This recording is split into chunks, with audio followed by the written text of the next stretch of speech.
She gave free soup to the lonely old woman every night at the diner. Just kindness, nothing more. Then a mafia boss walked in with 4 men in suits and dropped a photo on the counter. It was the old woman, decades younger. "That's my mother," he said coldly. "She's supposed to be dead." The waitress had no idea the stranger she'd been protecting held secrets dangerous enough to destroy an empire, or that her kindness would pull her into a world she could never escape. The neon sign outside Maggie's diner flickered 3 times before dying completely. Mira didn't bother calling the landlord anymore. In this part of Brooklyn, things stayed broken. She wiped down the last booth, her shoulders aching from a double shift. The rain hammered against the windows, turning the street outside into a blur of headlights and shadows. It was nearly midnight, and she should have locked up an hour ago, but Rose hadn't finished her soup yet. "You're going to catch hell from your boss, staying open this late," Rose said from her usual spot by the window. Her weather hands cupped the ceramic bowl like it was precious. "I am the boss between 10 p.m. and closing," Mira replied, managing a tired smile. Perks of being the senior waitress at a place where nobody wants the late shift. Rose chuckled, but it turned into a cough. She was thin, too thin, and her clothes hung loose on her frame. Mira had been sneaking her free meals for 3 months now, ever since she'd found the old woman sitting on the diner steps in the rain, staring at nothing. "That's the last of the vegetable soup," Mira said, bringing over a coffee refill. "But I can make you a grilled cheese if you're still hungry." "You're too kind to an old fool like me." Rose's eyes were distant, focused somewhere beyond the rain-streaked glass. "My grandmother used to make soup like this. Back in the old country before." She stopped herself, fingers tightening around the bowl. Mira had learned not to push.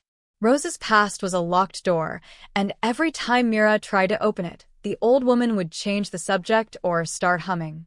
Always the same tune, something Italian and sad that made Mira's chest tight. "Before what?" Mira asked gently, sitting across from her. "Before the roses burned," Rose whispered. "We had a garden. Hundreds of them. Red, white, pink. My son used to pick them for me every Sunday." Her voice cracked. "That was before he learned to pick locks instead." Mira reached across the table and squeezed her hand. Rose's fingers were ice cold. The doorbell chimed. Mira looked up, ready to tell whoever it was that they were closed. The words died in her throat. 5 men stood in the doorway, rain dripping from their expensive suits. They didn't look like the usual late-night crowd. No construction workers, no cab drivers grabbing coffee. These men wore tailored wool and Italian leather. Their faces were hard, carved from the same cold stone as the city itself. The one in front was different from the others. Older, maybe 50, with silver threading through his dark hair. He had the kind of face that belonged on old Roman coins, proud, cruel, and completely still.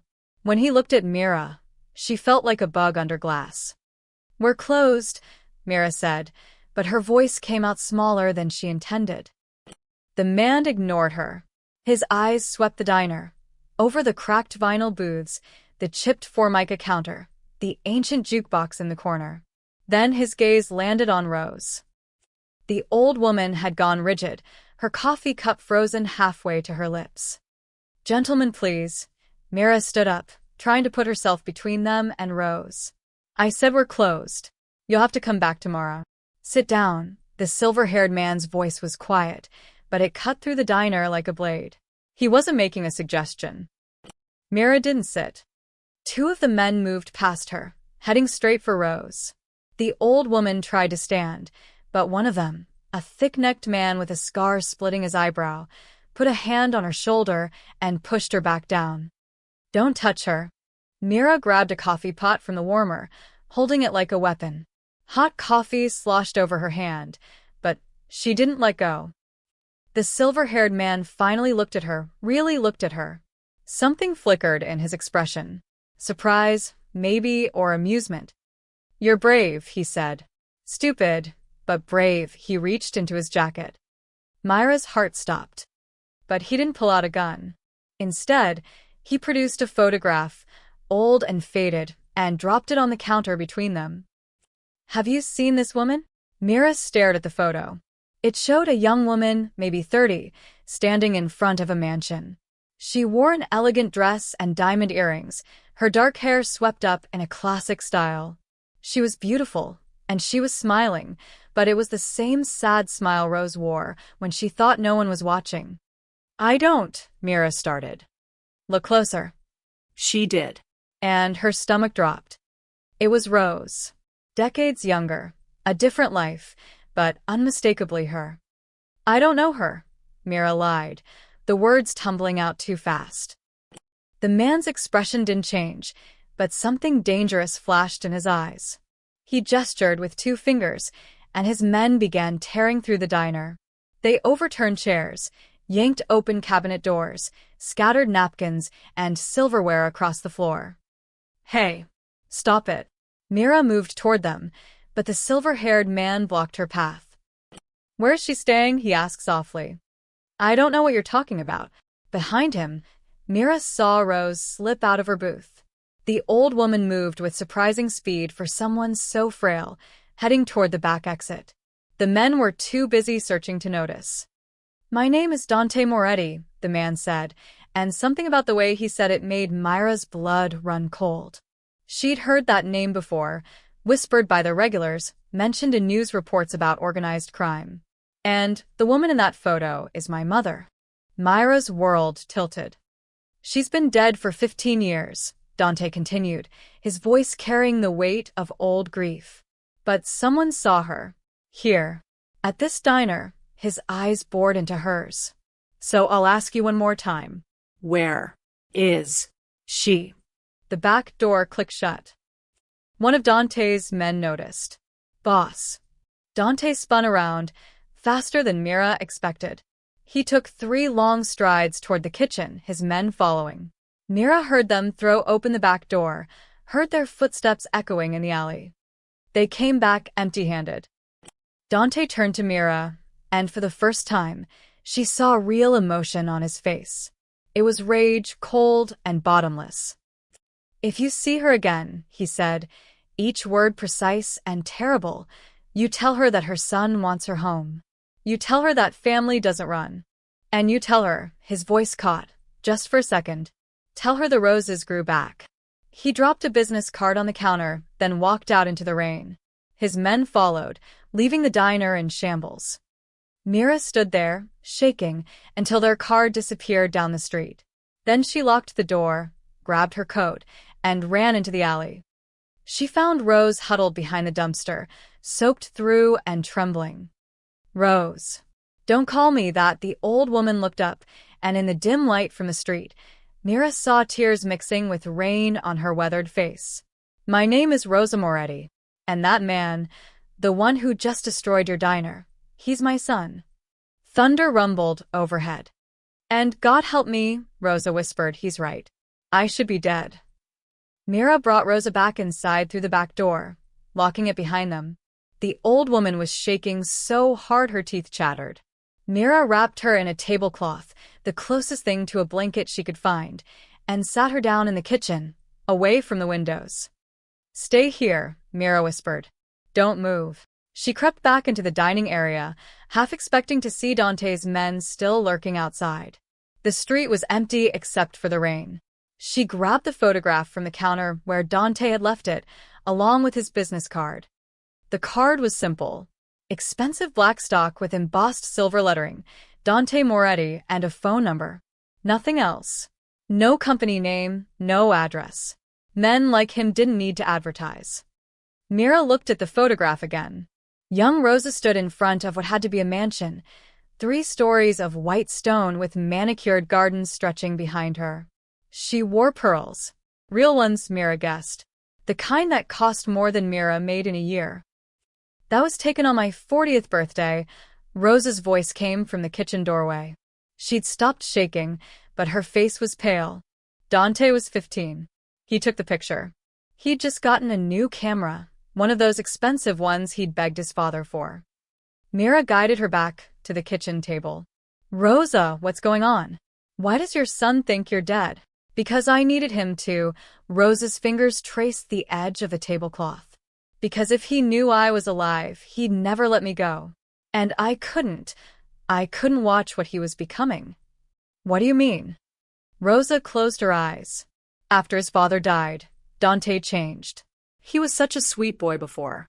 He played piano. Can you imagine? My son, who just threatened you, used to play Chopin. A bitter laugh escaped her. But when Antonio died, something in Dante died too. He became hard. Cold. He took over his father's business and turned it into something worse. Something I didn't recognize. His father's business, Mira repeated slowly. You mean the Moretti family? Yes, Rosa opened her eyes. Antonio ran one of the largest crime syndicates in New York. And when he was murdered, Dante inherited all of it. The money, the violence, the blood. Mira felt the room spinning. She'd been serving soup to a mafia widow. She'd lied to a mafia boss. She'd just made herself an enemy of one of the most dangerous men in the city. Why did you come back? Mira asked. If you've been hiding for 15 years, why come back to Brooklyn? Why risk being near him? Rosa was quiet for a long moment. Because I'm dying. The words hung in the air between them. I have maybe 6 months, Rosa continued, her voice steady now. And I thought, foolishly, that I could see him one last time. From a distance. Just to know he was alive. I never meant to let him find me. Someone must have recognized you. Mrs. Chun from the grocery store on 5th, Rosa said. I saw her looking at me last week. I should have known. She used to work in our house back when Dante was a boy. I thought maybe she wouldn't remember, or wouldn't care. But everyone has a price, and Dante pays well for information. Mira thought about the men who'd just torn through her diner. About Dante's cold eyes and colder voice. About the way he'd said family doesn't run. He wants you back, Mira said. He wants to lock me away. Rosa's hands clenched into fists. In that big house, behind those gates, where he can control everything. Where I can watch him destroy himself and everyone around him, just like his father did. I won't do it. I'd rather die alone than live in that cage again. Mira looked around at the destroyed diner. Chairs on their sides, napkins scattered like snow, the cabinet doors hanging open. Tomorrow, her boss would demand answers. He'd probably fire her. She couldn't afford to lose this job. But when she looked at Rosa, small and frail and terrified, she couldn't turn her away. You can't go back to wherever you've been staying, Mira said. Dante will find you. I know. And you can't stay here. He'll come back. I know. Mira made a decision that would change everything. My apartment. It's small, and it's above a laundromat, and it smells like detergent, but it's mine. He won't think to look there. Not yet. Rosa stared at her. Why would you help me? You don't know me. You don't owe me anything. You're right, Mira said. But for 3 months, you've sat in that booth and kept me company on the worst shifts. You've hummed those songs when the diner was too quiet and I was too lonely. You made this place feel less empty. She picked up the photograph. And I don't care who your son is. Nobody should have to die alone. Rosa's eyes filled with tears. You have no idea what you're risking. Then tell me. Dante doesn't forgive. He doesn't forget. And he always gets what he wants. Outside, a car drove slowly past the diner. Mira watched its taillights disappear into the rain. Let him try, she said. They waited until 2 in the morning before leaving. Mira made Rosa wear her spare coat and a knit cap pulled low over her face. The rain had softened to a drizzle, but the streets were still slick and empty. Stay close to me, Mira whispered, locking the diner door behind them. And if you see any black cars, any men in suits, you tell me immediately. They moved quickly down the sidewalk, their footsteps echoing off the brick buildings. Myra's apartment was only 4 blocks away, but every shadow made her jump. Every car that passed felt like a threat. They were halfway there when Rosa suddenly grabbed Myra's arm. Wait, what? Someone's following us. Mira turned, her heart hammering. The street behind them was empty. No cars. No people. Just the glow of streetlights reflecting off wet pavement. I don't see anyone, Mira said. I can feel it. Rose's grip tightened. When you live in fear long enough, you develop instincts. Someone's watching. Mira pulled her into the narrow gap between two buildings, barely an alley, more like a crack in the city.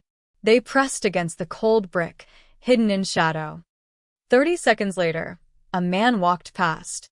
He wore a dark jacket and moved slowly, his head turning as if searching for something. Or someone. Mira held her breath until he disappeared around the corner. One of Dante's? She whispered. Probably. He'll have people looking all night. Rose's voice was steady despite her shaking hands. We should go. Now. Before he circles back. They emerged from the alley and walked faster, nearly running. Myra's building appeared ahead, a tired brick structure with a flickering sign that read Suds and Spin Laundromat. Her apartment was on the second floor, accessed by a rusty fire escape around back. Not exactly luxury, Mira said as they climbed the metal stairs. Luxury is a prison with silk curtains, Rosa replied. Inside, Myra's studio apartment was exactly what she'd warned. Small and filled with the smell of industrial detergent rising from the laundromat below. A futon against one wall, a kitchenette that was barely more than a hot plate and mini-fridge, a bathroom the size of a closet. Her entire life fit in 300 square feet. Rosa looked around, and to Myra's surprise, she smiled. It's perfect. It's a shoebox. It's free. Rosa sat heavily on the futon. Now that they'd stopped moving, exhaustion seemed to crash over her like a wave. I haven't felt free in decades. Mira put water on for tea, the cheap kind from the bodega downstairs, but it was hot, and it was something. She sat beside Rosa, and for a moment, neither of them spoke. Tell me the truth, Mira finally said. Why did Dante become what he is? People don't just wake up one day and decide to be criminals. Rosa stared at her tea, watching the steam rise. His father was murdered when Dante was 17. Gunned down in front of her house, coming home from a restaurant. Dante was the one who found him. I'm sorry. Don't be sorry for Antonio. He was a terrible man who built his empire on other people's suffering. Rosa's voice was flat. But Dante worshipped him. He couldn't see the monster, only the father who taught him to fish and took him to baseball games. When Antonio died, Dante convinced himself that if he'd been stronger, tougher, more ruthless, he could have prevented it. So, he became ruthless. He became his father. Only worse. Rosa set down her tea with shaking hands. Within 2 years, Dante had consolidated power, eliminated his father's rivals, and doubled the family's territory. People who crossed him disappeared. People who betrayed him. She stopped, unable to finish. And you couldn't stop him. I tried. God, how I tried. I begged him to leave that life. To use Antonio's money to go legitimate, to build something clean. But by then, the violence was all he understood. It was his language, his tool, his comfort. Rosa's eyes were distant. The final straw came when he ordered a hit on a man who'd stolen from the family. But the man had a wife. And a daughter. 10 years old.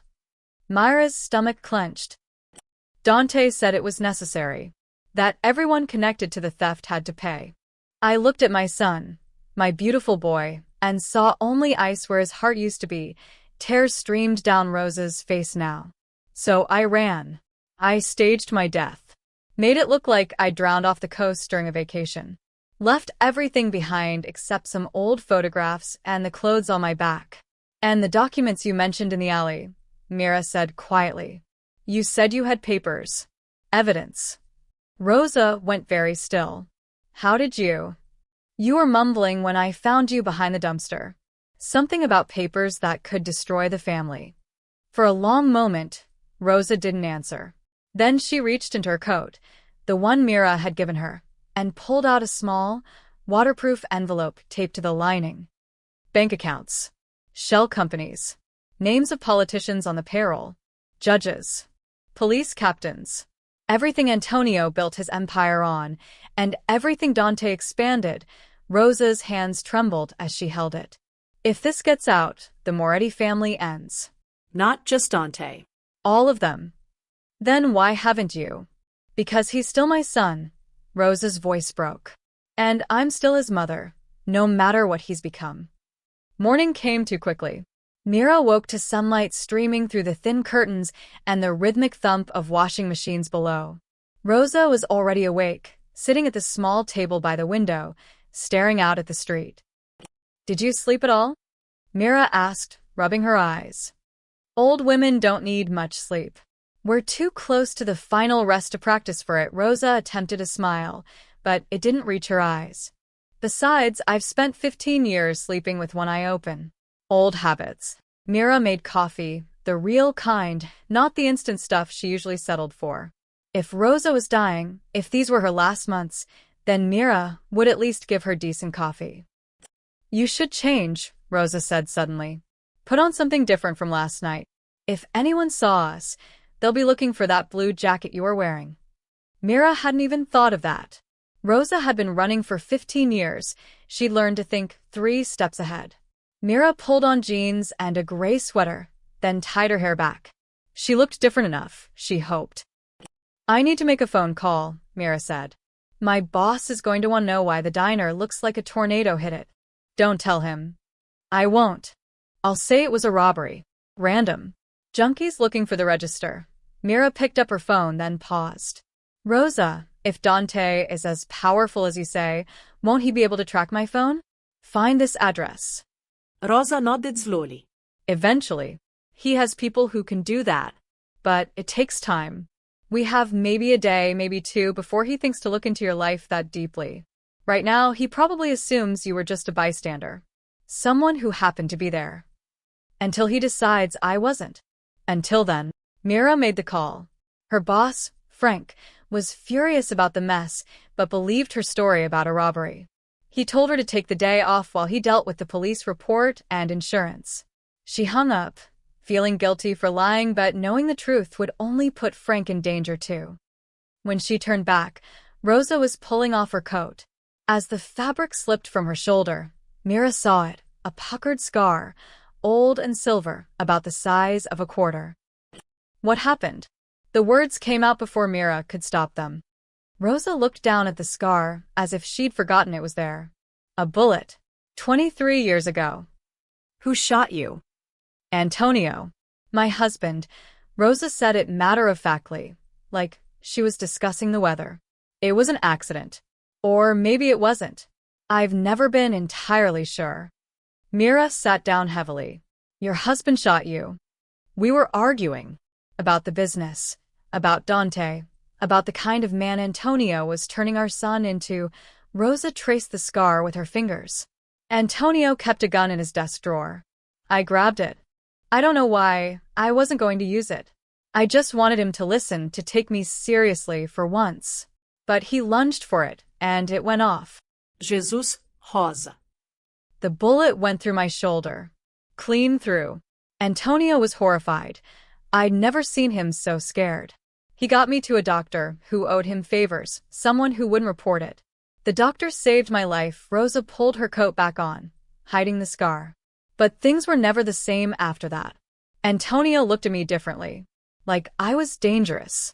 Like I was something to be controlled. Is that why you have the documents? Mira asked. As protection? Smart girl. Rosa's expression darkened. After I was shot, I realized I needed insurance. So I started copying things. Taking photographs of Antonio's ledgers. Recording conversations. It took me 5 years to compile everything, and he never knew. When he was murdered, I kept the documents hidden. I thought maybe I'd use them someday to bargain for Dante's soul. To force him out of the life. But you didn't. By the time I was ready, Dante was already too far gone. And I knew if I showed him those papers, if I threatened to expose everything his father built, he'd— Rosa's voice faltered. He'd see it as the ultimate betrayal. He might even kill you, Mira finished quietly. Rosa nodded. So, I ran instead. Took the documents with me as insurance, in case I was ever found. If anyone in the family tries to hurt me, if anything happens to me, those papers go to the FBI. I set up a dead man switch with a lawyer years ago. Mira thought about Dante's face last night. The rage in his eyes when he realized his mother had slipped away. Does he know about the documents? I don't think so. Antonio kept me separate from the business. Dante probably assumes I knew nothing, that I was just the wife who looked pretty at parties and kept her mouth shut. Rosa laughed bitterly. Men like them always underestimate women. It's their greatest weakness. A sound from outside made them both freeze. Footsteps on the fire escape. Mira moved to the window, careful to stay hidden behind the curtain. A man stood on the landing below, looking up at her apartment. He wore a suit. Even from here, she could see the bulge of a gun beneath his jacket. They found us, she whispered. Rosa stood, already reaching for her coat. The envelope. Where did I put? Here, Mira grabbed it from the table. But where do we go? Anywhere but here. The footsteps started climbing. Mira grabbed Rosa's arm and pulled her toward the apartment door. They slipped out into the hallway just as heavy footsteps reached the fire escape landing outside. The building's interior stairs were at the far end, old wooden steps that creaked with every movement. Quietly, Mira breathed. They descended as fast as they dared. Rosa's breathing labored. At the bottom, Mira pushed through the door that led into the laundromat. Mrs. Kim, the owner, looked up from folding towels. Mira, you okay? You look. Fine. Everything's fine, Mira called out, not stopping. They rushed through the front door and onto the street. Behind them, Mira heard a shout.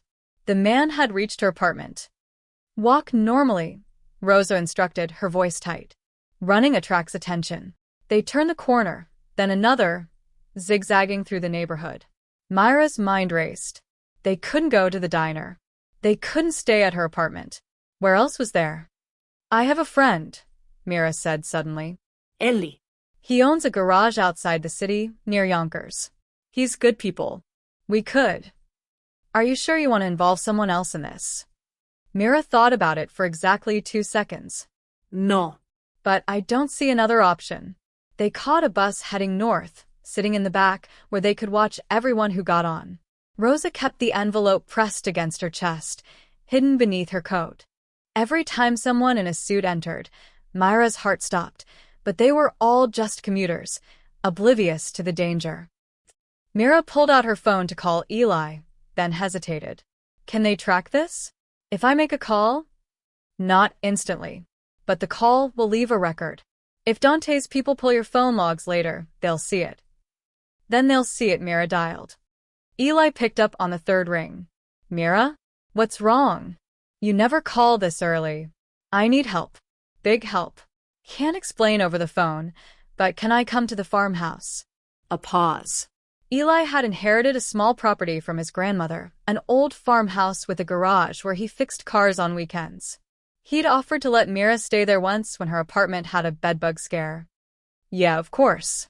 You okay? Not really. I'll explain when I get there. An hour, maybe less. I'll be waiting. She hung up and immediately turned off her phone, removing the battery like she'd seen in movies. Rosa watched with approval. Your friend. Can you trust him completely? Eli's the most honest person I know. He once drove 30 miles to return a wallet he found with $12 in it. Mira looked out the window as Brooklyn gave way to the Bronx. If I can't trust him, I can't trust anyone. They got off the bus in Yonkers and walked the last 2 miles to the farmhouse. It sat at the end of a long gravel driveway, surrounded by overgrown fields. The garage was a separate building, its bay doors open, revealing the skeleton of a vintage Mustang on jack stands. Eli emerged, wiping grease from his hands. He was tall and lean, with kind eyes and the patient demeanor of someone who spent his life solving mechanical puzzles. When he saw Myra's face, his expression shifted to concern. What happened? This is Rosa, Mira said. And we're in trouble. Inside the farmhouse, over coffee Eli insisted on making, Mira told him everything. She watched his face carefully. The shock when she mentioned Dante Moretti, the disbelief when she explained about Rosa's past, the growing worry as she described the men searching for them. So let me get this straight, Eli said slowly. You're hiding a mafia boss's mother. A mafia boss who thinks she's dead. And she has documents that could destroy his entire organization. That's about it, Mira confirmed. And you came here, to my grandmother's farmhouse, because you thought this was a good hiding place. I came here because you're the only person I know who won't call the cops or freak out or… I'm freaking out, Eli interrupted. I'm actively freaking out right now. I'm just doing it internally. Rosa spoke up, her voice quiet but firm. You should tell us to leave. This young woman made a foolish choice involving you. You have every right to protect yourself. Eli looked at Rosa, really looked at her. Saw the exhaustion in her face, the fear she was trying to hide, the resignation of someone who'd been running for too long. He sighed. My grandmother used to say that everyone deserves a place to rest their head, no questions asked. She took in foster kids, stray dogs, once even a raccoon that bit her. He stood up. You can stay in the upstairs bedroom. It's small, but the door locks from the inside. And there's a window that opens onto the garage roof if you need to leave quickly. Thank you, Rosa whispered. Don't thank me yet. If guys with guns show up, I'm terrible in a fight. I once got beat up by a vending machine. Despite everything, Mira almost smiled. That night, Myra's phone, now reassembled and turned on, rang from the kitchen counter. Unknown number. She stared at it, her stomach dropping. Answer it, Rosa said from the doorway. If you don't, they'll know you're hiding something. Mira picked up. Hello. A man's voice, smooth and cold. You shouldn't hide her. You don't know what you're protecting. The line went dead. Mira stared at the phone in her hand, her blood turning to ice. What did they say? Eli asked. They know. Myra's voice came out hollow. They know I have her. Rosa closed her eyes. Then we need to leave. Now. Wait, Eli held up a hand. If they knew exactly where you were, they'd already be here.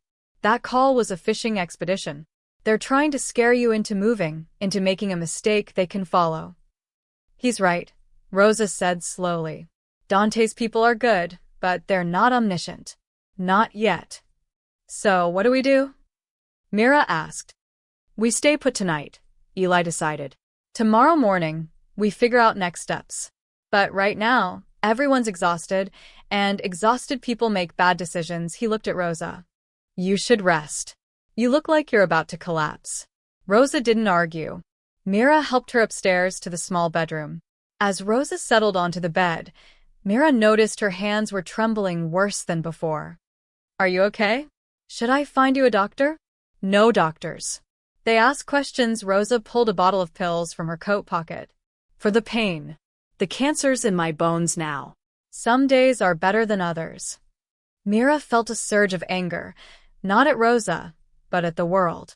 At Dante, for making his mother spend her final months running and hiding. At Antonio, for building an empire that destroyed his family. At the senseless cruelty of it all. Get some sleep, Mira said softly. I'll wake you if anything happens. Downstairs, Eli had locked all the doors and was checking the windows. I feel like I'm in a movie, he muttered. Except in movies, the mechanic doesn't die in the first act. You're not going to die. You don't know that. You don't know what these people are capable of. Actually, I do. Mira sank onto the couch. Rosa told me stories. About people who cross the Moretus. About what Dante does to anyone he considers a traitor. She looked up at Eli. I should have told you everything before dragging you into this. I'm sorry. Eli sat beside her. I'm a grown man who said yes. That's on me. He was quiet for a moment. Is she really worth all this? You barely know her. She's a dying woman who deserves peace. That has to be worth something. Even if it costs you everything? Mira didn't have an answer for that. They took turns keeping watch. Mira had the first shift, sitting by the window with a view of the driveway. The night was clear and cold, the stars bright above the fields. Every sound made her jump, an owl hooting, branches scraping the roof, the old house settling. Around 2 a.m, she saw them. Headlights, moving slowly up the long driveway. One car, then another behind it. They stopped before reaching the house, parking far enough away that their engines wouldn't be heard. Ugh. Mira hissed. They're here. Eli was up instantly, moving to the window. 4 men climbed out of the cars, no, 5. The 5th was unmistakable even in silhouette. Dante Moretti. Get Rosa, Eli said. Take her to the barn. There's a crawl space beneath the back wall. We used to hide there as kids. She can fit. What about you? I'm going to stall them. Act confused. Just a guy who fixes cars and minds his business. He pushed Mira toward the stairs. Go. Now. Mira ran upstairs and shook Rosa awake. They found us. We have to move. Rosa was alert immediately, years of survival instinct kicking in. They climbed out the bedroom window onto the garage roof, then slid down a drain pipe into the shadows behind the building. The barn was 50 feet away, across open ground. They ran, bent low, Rosa moving faster than Mira would have thought possible. Inside the barn, Mira found the crawl space exactly where Eli said, a gap between the foundation and the dirt floor, hidden behind old hay bales. Get in. Don't make a sound, no matter what you hear. Rosa grabbed Myra's hand. If they hurt that boy because of me. They won't. Eli can handle himself. Mira hoped that was true. Now hide. Rosa squeezed into the space. Mira piled hay bales in front of her, making it look undisturbed. Then she heard it, the front door of the farmhouse splintering open. Mira pressed herself against the barn wall, hidden in shadow, and watched through a gap in the boards. Inside the house, lights blazed on. She could see figures moving past the windows, tearing through rooms. Then Dante appeared in the doorway, with Eli in front of him. One of Dante's men had a gun pressed to Eli's back. They brought him to the porch. Dante said something Mira couldn't hear. Eli shook his head, his face defiant. One of Dante's men hit him. Eli dropped to his knees. Myra's hand covered her mouth, stifling a gasp. Dante crouched down, speaking directly to Eli.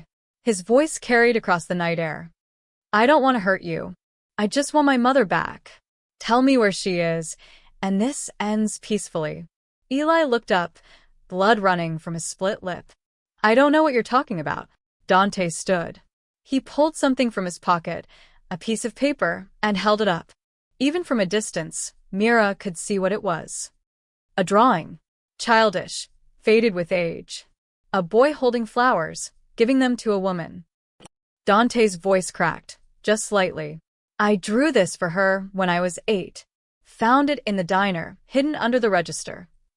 He looked at Eli with something that might have been grief. She kept it all these years. Even when she ran from me, Dante's hands clenched into fists. So don't tell me you don't know where she is. Someone's protecting her. And that someone will tell me the truth. Mira watched through the barn slats, her heart hammering against her ribs. Eli was still on his knees, defiant despite the blood on his face. Dante circled him like a predator, the childhood drawing still clutched in his hand. Last chance, Dante said quietly. Where is she? I told you. I don't know. Dante nodded to one of his men, the thick-necked one with the scar. He grabbed Eli's arm, twisting it behind his back. Eli grunted in pain, but didn't cry out. Myra's body moved before her mind could stop it. She stepped out from the barn, her hands raised. Wait. Stop. I'll tell you. Every gun turned toward her. Dante's eyes narrowed. Mira? No. Elisoter. 2 of Dante's men rushed forward, grabbing her arms.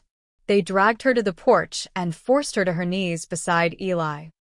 Dante stood over them both, his face unreadable. The waitress. I wondered if you were brave or stupid. Now I have my answer. He looked toward the barn. She's here, isn't she? My mother. She's gone. Mira lied desperately. She left hours ago. Caught a bus heading west. I don't know where. Don't. Dante's voice cut like a blade. Don't insult my intelligence. If she were gone, you wouldn't have given yourself up to protect your friend. He gestured to his men. Search everything. The barn, the garage, the fields. Find her. The men fanned out. Myra's stomach dropped. They'd find Rosa in minutes.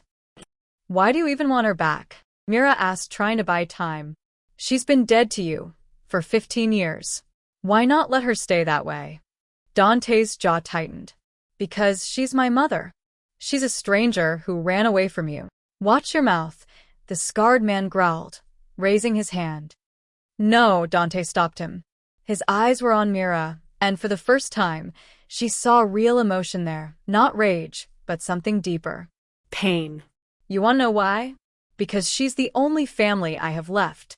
Because every decision I've made, everything I've built, was to make her proud. To create something worthy of the Moretti name. And then she left. Disappeared like I meant nothing. Maybe you didn't, Mira said quietly. Maybe she left because of what you became, not despite it. Dante's hand shot out, grabbing Myra's throat. Not squeezing, just holding her there, his fingers ice cold. You know nothing about me, about my family, about what we've survived. Then tell me. Mira gasped. Tell me why a mother would fake her death to escape her own son. From the barn came a shout. Boss, we found something. Dante released Mira and walked toward the barn. Mira struggled against the men holding her, but they were too strong. She watched helplessly as Dante disappeared inside. 30 seconds later, he emerged. Rosa walked beside him, her head high despite her trembling hands. She looked like a queen being led to execution. Dante, she said. Just his name. Nothing else. He stared at her. In the porch light, Mira could see his face clearly. The shock, the anger, and underneath it all, the face of a boy who'd lost his mother. 15 years, Dante whispered. 15 years I thought you were dead. I mourned you. His voice broke. How could you do that to me? Because I couldn't watch you anymore, Rosa said, her voice steady. Couldn't watch you become him. Him. Your father. The words hung in the night air like a curse. Dante's expression hardened. My father was a great man. He built an empire. He provided for us, protected us. He was a monster, Rosa interrupted. And you know it. Deep down, you've always known it. But you worshipped him anyway, and when he died, you decided to become him. To honor his memory by becoming something even worse. I avenged him. Dante's voice rose. The people who killed him, they paid. Everyone who betrayed him paid. I made the Moretti name feared and respected again. Feared, yes. Respected? Rosa shook her head. People don't respect monsters, Dante. They just pretend to, because they're terrified. Then why did you come back? If I'm such a monster, why risk everything to be near me? Rosa's composure finally cracked. Tears streamed down her weathered face. Because I'm dying, and you're still my son. And I needed to see you one last time, even from a distance. Even knowing what you'd become. The silence that followed was deafening. Then Rosa spoke again, her voice barely a whisper. And because I need to tell you the truth. About your father's death. About what really happened that night. Dante went very still. What are you talking about? A rival gang killed him. Shot him in front of our house. No, Rosa closed her eyes. That's the story we told you. The story I let you believe because I thought, foolishly, it would spare you more pain. Mother, what are you saying? Rosa opened her eyes, and in them was a grief so deep it seemed bottomless. Your father wasn't murdered by enemies, Dante. He was killed by me. I pulled the trigger. I'm the one who shot Antonio Moretti. The night exploded into chaos. Dante lunged forward, his hands reaching for Rosa's throat. His men grabbed him, holding him back as he screamed, a sound of pure anguish that echoed across the fields. Mira watched in horror as everything shattered. It took 3 men to restrain Dante. He fought like a wild animal, his face twisted with rage and grief. Rosa stood perfectly still, accepting whatever violence might come, her confession hanging between them like a death sentence. Let me go, Dante roared. Let me. Boss, stop. The scarred man held him firmly. Not like this. Not here. Think. Slowly, Dante stopped struggling. His chest heaved, his eyes wild. When his men finally released him, he stood there shaking, staring at his mother like she was a ghost. "You're lying," he said finally. "This is some kind of trick. Some manipulation." "It was an accident," Rosa said quietly. "We were fighting. About you, actually. About the life your father was pulling you into. He kept a gun in his office and I grabbed it. Not to use it. Just to make him listen. But he tried to take it from me, and it went off." Dante shook his head violently. No. "No, I found him. Outside the house. There were tire tracks. Witnesses said they saw a black sedan." "Witnesses your father paid for," Rosa interrupted. "I shot him inside the house, in his office. But he was still alive. He staggered outside, trying to reach the car, trying to get help. That's where he collapsed." "That's where you found him," her voice broke. "And with his dying breath, he made me promise to tell you it was the Giordano's. To give you a target for your grief. To point your rage at anyone but me." "That's impossible." "Why would he?" "Because he loved you more than he hated me. Because he knew if you learned the truth, it would destroy you." Rosa stepped closer, despite the danger. "And he was right. Look at you. Look at what knowing has done." Dante's hands were fists at his sides, trembling. "You let me hunt them. The Giordano's. I killed them all. Every single one. Men, Dante. People with families, with children. And they were innocent." "No one in that life is innocent," Rosa said. "But they didn't kill your father. That blood is on my hands alone." Mira watched Dante's face cycle through emotions too fast to name.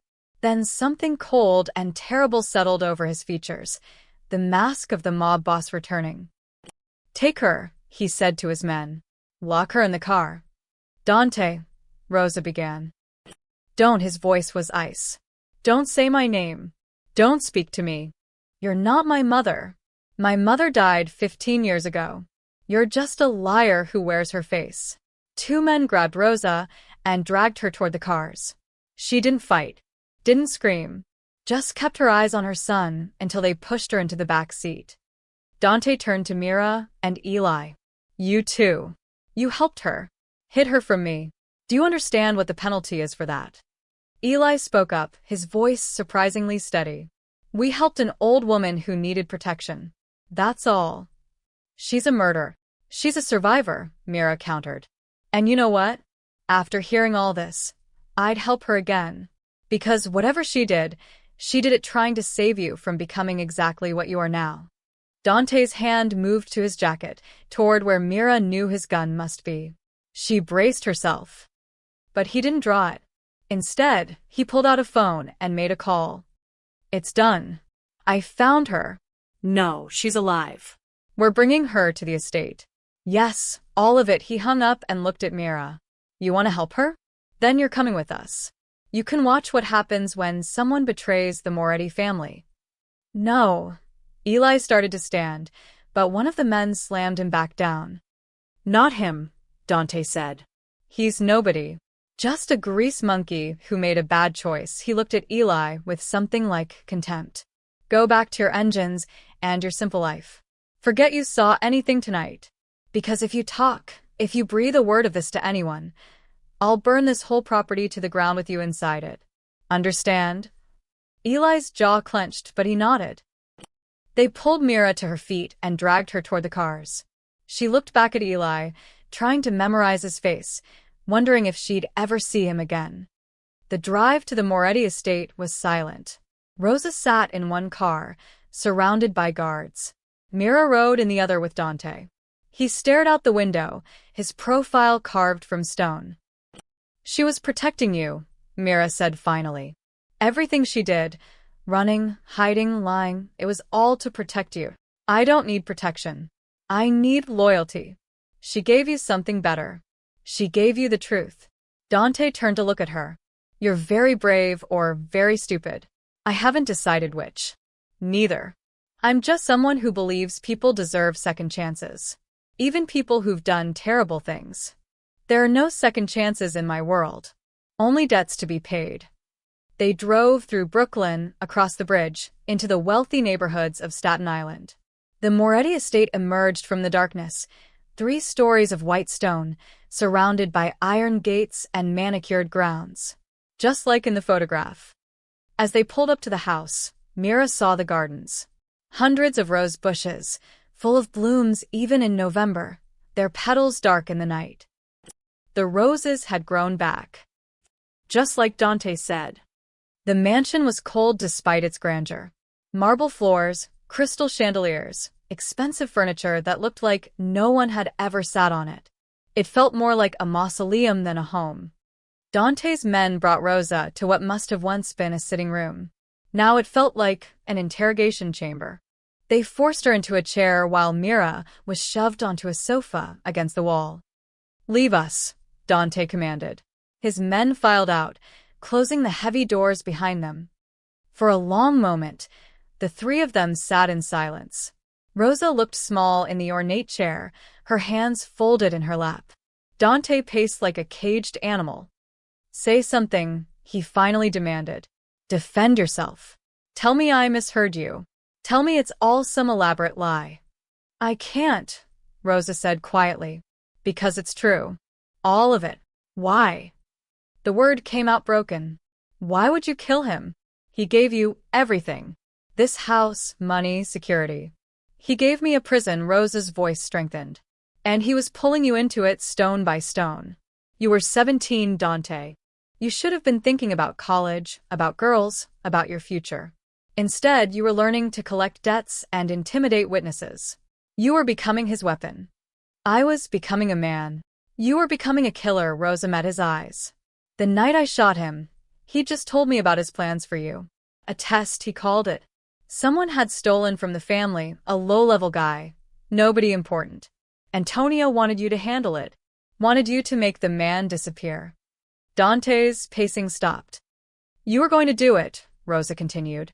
"I saw it in your eyes at dinner that night. You were excited. Proud that your father trusted you with something so important. And I realized," her voice cracked. "I realized I was losing you. That if I didn't stop it right then, you'd be lost forever. So you killed him. So I confronted him, begged him to let you go, to send you away to school, to give you a chance at a normal life. He laughed at me, said I was weak, that I didn't understand what it took to survive in this world." Rosa's hands tightened into fists. I grabbed the gun. I just wanted him to take me seriously for once, to see me as something more than a decoration. But he came at me, furious that I'd dare touch it. We struggled. And then, the sound of her sob echoed through the vast room. "Then I was a widow, and you were an orphan, and Antonio's last words were making me promise to lie. To protect you from the truth. And God help me, I did. I thought if you believed it was the Giordanos, you'd get your revenge, and then move on. Live your life. But instead I built an empire on a lie," Dante finished. His voice was hollow. "Everything I am, everything I've done, it was all for nothing." "Not for nothing," Rosa said desperately. "You can still walk away. Dismantle what your father built. Use the money to—" A sound interrupted her. Crackling. Mira smelled it before she saw it. Smoke. Creeping under the door. Dante moved to the window and looked out. His face went pale. "Fire. The east wing is burning." "How?" Mira stood, her heart racing. Dante was already on his phone, calling his men. No answer. He tried another number. Nothing. "Something's wrong. My security team, they're not responding." Rosa stood slowly, understanding dawning on her face. "It's not an accident." "What are you talking about?" "Someone wants us dead, Dante." "Both of us. Think about it. Who benefits from the Moretti family destroying itself from within?" Dante's eyes widened. "The Calabrese family. They've been trying to move into our territory for years, but they couldn't do it while we were unified." He looked at his mother with new horror. "If I kill you, or if you die here, my own people will turn on me. They'll see me as a kinslayer. The family will fracture. And the Calabreses will pick up the pieces," Rosa finished. The smoke was getting thicker. Mira could hear the fire now, crackling somewhere close. Dante ran to the door and tried it, locked from the outside. He slammed his shoulder against it, but it didn't budge. We're trapped. There has to be another way out, Mira said, looking around desperately. The windows were tall but barred, decorative iron that had become a cage. Rosa moved to the far wall, running her hands along the paneling. Antonio had secret passages, in case he needed to escape quickly. There's one here somewhere. I remember watching them install it. She pressed different sections of the wall. Nothing happened. The smoke was filling the room now, burning Myra's lungs. Hurry! Dante joined her, searching frantically. Mira dropped to her knees, looking under furniture, along baseboards. Her fingers found a small indentation in the floor beneath a bookshelf. She pressed it. A section of wall swung inward, revealing darkness beyond. Here! Mira shouted. They rushed through the opening. Behind them, flames burst through the door they'd been locked behind, consuming the sitting room in seconds. The passage was narrow and pitch black.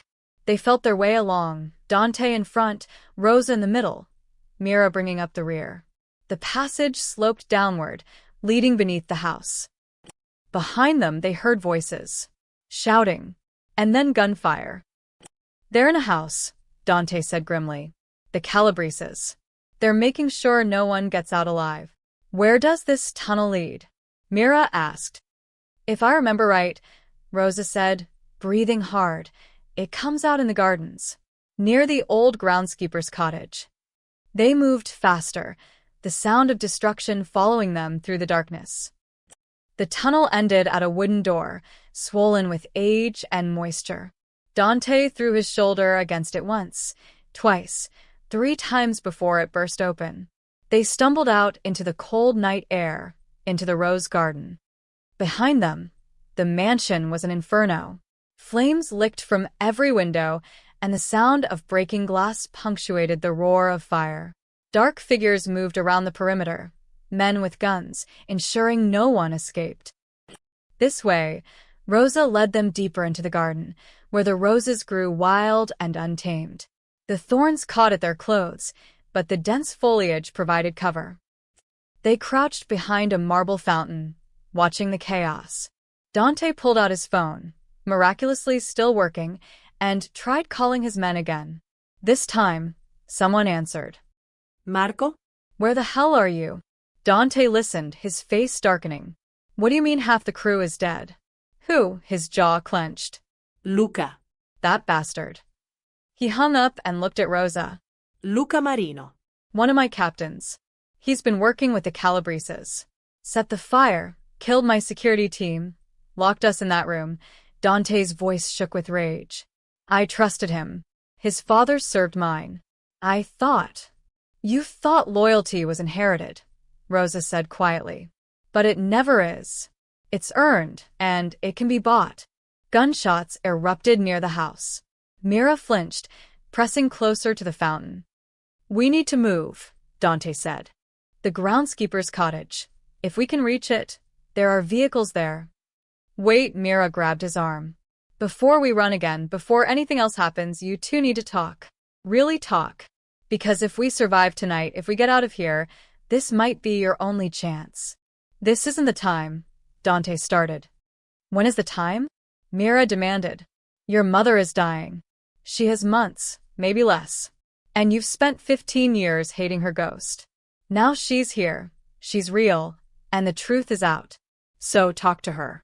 Because tomorrow isn't promised to any of us. Dante looked at his mother. In the firelight, Mira could see the war on his face, rage battling with grief, hatred fighting against love. Why didn't you take me with you? He asked finally, his voice barely above a whisper. When you ran. Why leave me behind? Rosa's eyes filled with tears. Because you would have followed me out of obligation, not choice. And you would have resented me forever. I needed you to live your own life, make your own choices, even if those choices broke my heart. So, you thought faking your death was better? I thought giving you closure was better than watching you choose that life while I was still alive. I couldn't bear to see you become your father. While looking me in the eye, Rosa reached out, her hand trembling. But I was wrong. I should have fought harder. Should have dragged you away even if you hated me for it. Because now I've done things that can't be undone, Dante finished. I've killed innocent people, destroyed families, built an empire on blood and lies. He looked at his hands like they belonged to someone else. The Giordanos. I hunted them for years. Every single one I found, his voice broke. And they didn't even do it. No, Rosa said. But they weren't innocent either. None of us are in this life. That doesn't make it right. No. It doesn't. Rosa finally touched his face, and Dante didn't pull away. But it's not too late to stop. To tear it all down. To build something better from the ashes. How? Dante looked at the burning mansion, his empire, his legacy, everything his father built. How do I come back from what I've become? The same way I did. One day at a time. One choice at a time. Rosa pulled the waterproof envelope from her coat. These documents. Everything about the family's operations. Bank accounts, corrupt officials, every crime committed. We give them to the authorities. We end this. Tonight. Dante stared at the envelope like it was a loaded gun. If I do that, I go to prison. Everyone in the family goes down. Yes. I'll lose everything. You'll lose everything that doesn't matter, Rosa corrected. Money. Power. Fear. But you'll keep the one thing worth having, your humanity. I'm not sure I have any left. You do, Rosa's voice was fierce now. Because you haven't killed me yet. Despite everything I've done, everything I've confessed, you haven't pulled that trigger. That means something. That means there's still hope. More gunfire, closer now. Voices shouting in Italian. They're searching the grounds, Dante said. We need to decide. Run or make a stand. Mira looked between mother and son, two people torn apart by violence, brought back together by fire. There's a third option. We get to the cottage, use those vehicles to escape, and then we go to the FBI. We give them everything. We end this war before more people die. The Calabreses will hunt us, Dante said. Let them, Rosa replied. But they'll be hunting ghosts. We'll disappear. All of us. Start over somewhere they'll never find us. Dante looked at the envelope in his mother's hands. Then at the burning mansion. Then at Rosa's face, weathered, worn, but still his mother. Okay, he said quietly. Let's burn it all down. They moved toward the cottage, but they weren't alone. A figure stepped from the shadows, gun raised. Luca Marino smiled. Going somewhere, boss. Luca wasn't alone. 3 more men emerged from the darkness, surrounding them. All had guns drawn. All wore the cold expressions of men who'd already committed to murder. Luca, Dante's voice was deadly calm. I should have seen it. You've been too ambitious lately. Too eager. You're getting soft, boss. Luca's smile didn't reach his eyes. Bringing your dead mother back from the grave? Dragging a waitress into family business? The old Dante would have put bullets in both of them and moved on. The old Dante trusted you. The old Dante was a fool. Luca gestured with his gun. The envelope. Give it to me. Then, maybe I'll make this quick. Rosa clutched the documents tighter. These aren't for you. They're for whoever's smart enough to take them. The Calabreses are offering me a fortune for those papers. With them, they can blackmail half the city, take over everything the Morettas built. Luca's eyes gleamed with greed. And I'll be their partner.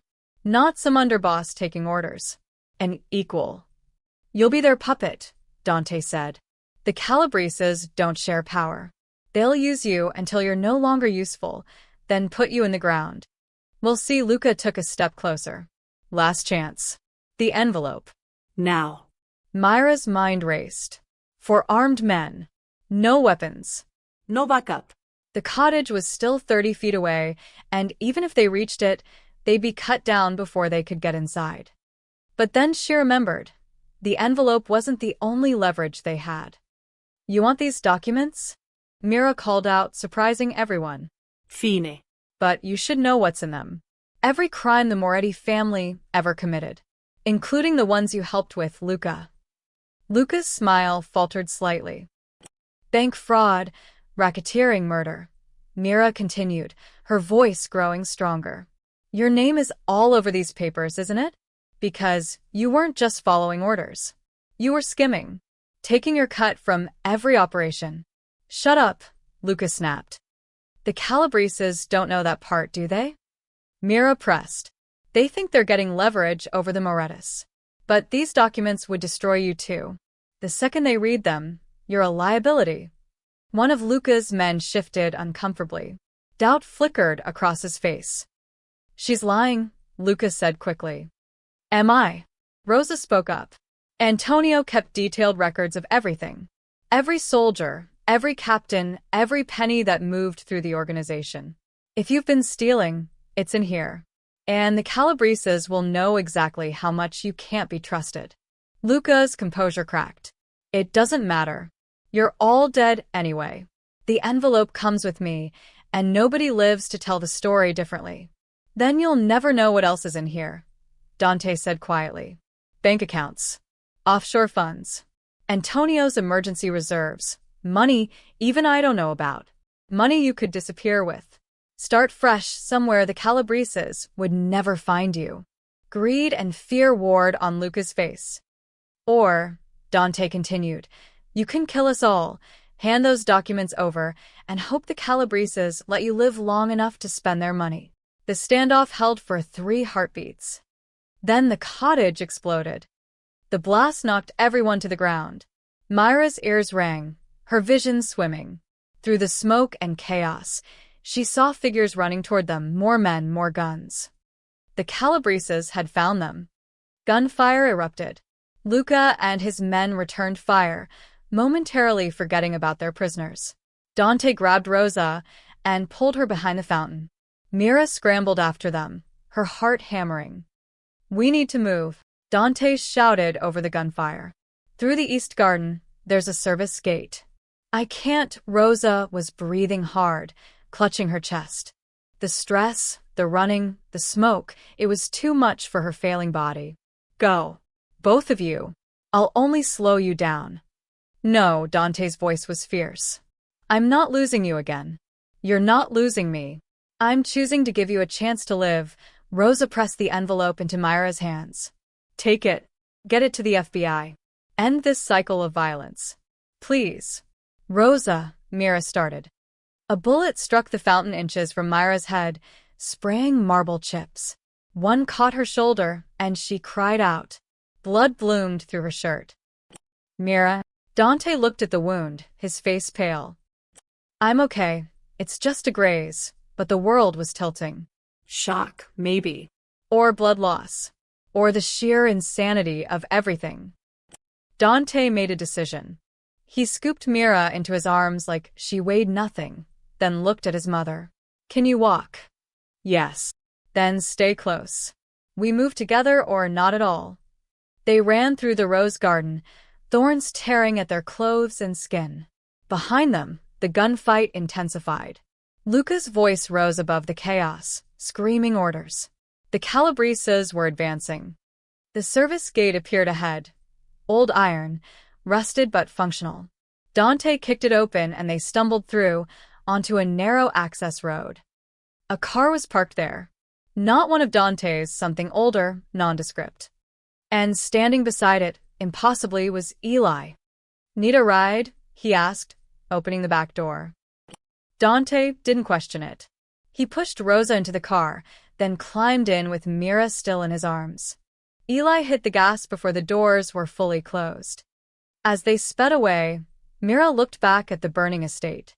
She saw Luca stumble out of the garden, saw the Calabrese soldiers surround him, saw the muzzle flashes that ended his betrayal. Then they turned a corner, and the Moretti mansion disappeared from view, taking Dante's old life with it. Mira woke to white walls and the steady beep of monitors. Hospital. Her shoulder throbbed with a dull, medicated ache. Sunlight streamed through the window, warm and real. You're awake. She turned her head. Eli sat in the chair beside her bed, looking exhausted but relieved. How long? Her voice came out scratchy. 3 days. The bullet did more damage than we thought. Nicked an artery. You almost bled out in my car. Eli leaned forward. The doctors said if we'd gotten here 10 minutes later. But we didn't. Mira tried to sit up, winced. Rosa. Where's Rosa? Eli's expression changed. Gone. The word hit like a physical blow. Dead. No. Just gone. Dante got her stabilized at a private clinic, made sure you were safe here, and then they disappeared. Both of them. Eli pulled something from his pocket, an envelope, smaller than the one with the documents. She left this for you. Mira opened it with trembling fingers. Inside was a handwritten note on expensive stationery. Dearest Mira, you gave me something I thought I'd lost forever. Peace. Not the peace of hiding, but the peace of being seen and accepted anyway. You risked everything for a stranger, and in doing so, you saved not just my life, but my son's soul. The documents are with the FBI. Dante and I went together, told them everything. He'll face justice for his crimes, but on his own terms, with his humanity intact. That's more than I ever hoped for. By the time you read this, we'll be far away. The authorities have agreed to certain arrangements in exchange for our testimony, a kind of witness protection, though I suspect we won't need it long. My time is short, but I'll spend it with my son, really talking to him, really knowing him for the first time in decades. Thank you for reminding an old woman that kindness still exists in this dark world. Thank you for being brave when I couldn't be. Thank you for giving me back my son. You changed a legacy, Mira. Never forget that. With love and gratitude, Rosa. Tears blurred Myra's vision. She wiped them away and found something else in the envelope, a photograph. The same one Dante had shown her at the diner, but this time Rosa had written on the back, "The roses always grow back, if you give them time." There's more, Eli said quietly. He pulled out a newspaper, folded to show a headline. Moretti crime family dismantled in historic FBI raid. Anonymous tips lead to dozens of arrests. Mira read the article through twice. The documents had done their work. Bank accounts frozen. Politicians arrested. The entire Moretti empire, and half the Calabrese family with it, brought down by evidence Antonio had kept for insurance. What about Dante? She asked. Cooperating witness. The article doesn't name him directly, but reading between the lines, Eli shrugged. He'll probably do some time, but not what he would have. And he'll come out clean on the other side. That's good. Mira lay back against the pillows. That's really good. The next weeks passed in a haze of recovery. Physical therapy for her shoulder.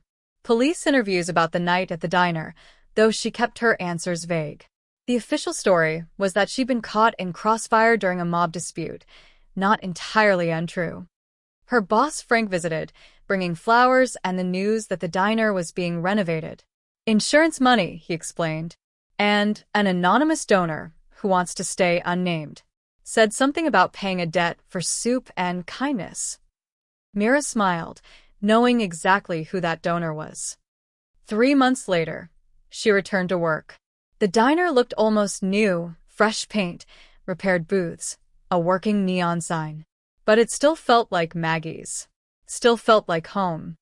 On her first night back, the late shift was quiet. Just a few regulars, the usual coffee and pie crowd. Mira found herself looking at Rose's old booth by the window, remembering the old woman who used to sit there humming Italian lullabies. The doorbell chimed at 11:30, just before closing. Mira looked up, her heart skipping. But it wasn't Rosa. Or Dante. Just a young man, early 20s, with nervous eyes and hands shoved deep in his jacket pockets. He approached the counter and placed something there, a single red rose, fresh and perfect, tied with a white ribbon.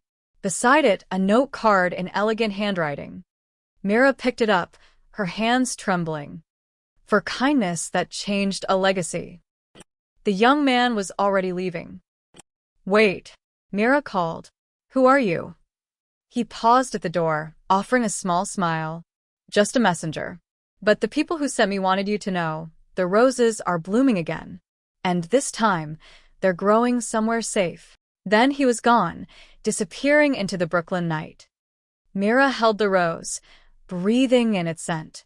Somewhere out there, Rosa was spending her final days with her son. Somewhere, Dante was learning to be human again. Somewhere, a terrible legacy was ending and a new story was beginning.